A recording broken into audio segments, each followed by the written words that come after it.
ചർച്ചകളെല്ലാം പരാജയപ്പെട്ട് ഈ രാജ്യത്തിന് അന്നം നൽകുന്ന കർഷകർ മോദി സർക്കാരിനോട് യുദ്ധം പ്രഖ്യാപിച്ചതോടെ BJPക്ക് 400 സീറ്റ് എന്ന നരേന്ദ്രമോദിയുടെ മോഹം തകരുന്നു എന്നാണ് റിപ്പോർട്ട്.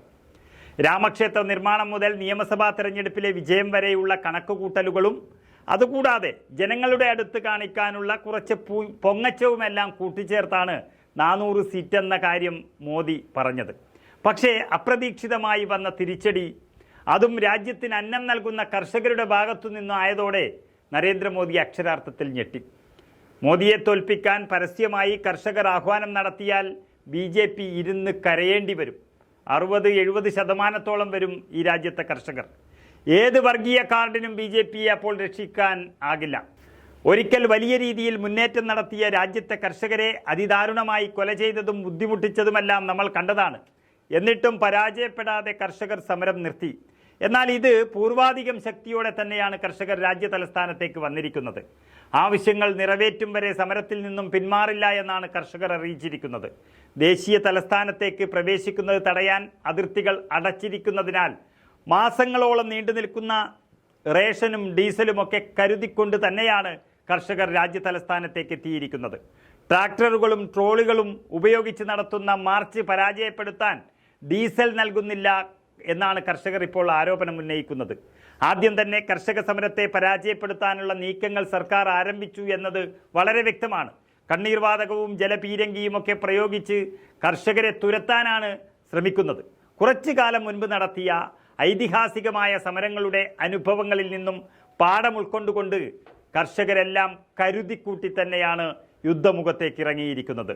സൂചി മുതൽ ചുറ്റിക വരെ കല്ല് പൊട്ടിക്കാനുള്ള ഉപകരണങ്ങൾ ഉൾപ്പെടെ ട്രോളികളിൽ നിറച്ചു വച്ചാണ് കർഷകർ രാജ്യ തലസ്ഥാനത്തേക്ക് വന്നിരിക്കുന്നത്.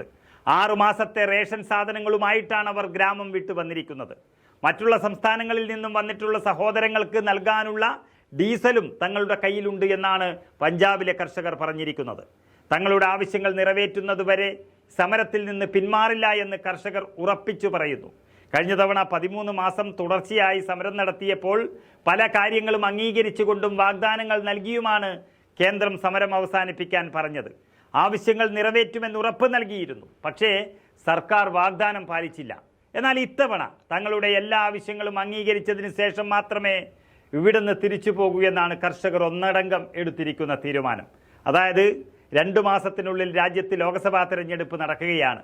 അതിനു മുൻപ് എല്ലാ സമരങ്ങളും അവസാനിപ്പിക്കാൻ കർഷകരോട് പറയാൻ നരേന്ദ്രമോദി സർക്കാരിന് കഴിയുമെന്ന് തോന്നുന്നില്ല. കാരണം സർക്കാർ പ്രതിനിധി സംഘവുമായി നടത്തിയ ചർച്ച പരാജയപ്പെട്ടതിനെ തുടർന്നാണ് കർഷകർ ഫത്തേഗഡ് സാഹിബിൽ നിന്ന് മാർച്ച് ആരംഭിച്ചത്. കർഷകരുടെ സമരത്തിന് പ്രതിപക്ഷത്തിൻ്റെയും പ്രതിപക്ഷ പാർട്ടികൾ ഭരിക്കുന്ന സംസ്ഥാനങ്ങളുടെയും പൂർണ്ണ പിന്തുണ ഉണ്ട്. അതുകൊണ്ട് തന്നെ സമരത്തെ നേരിടാൻ കേന്ദ്ര സർക്കാർ 144 പ്രഖ്യാപിച്ചിരിക്കുകയാണ്.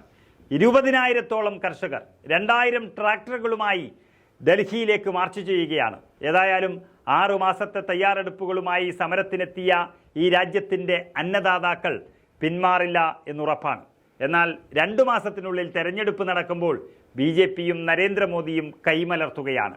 അപ്രതീക്ഷിത കർഷക മുന്നേറ്റം BJPക്ക് ആപത്ത് തന്നെയാണ്.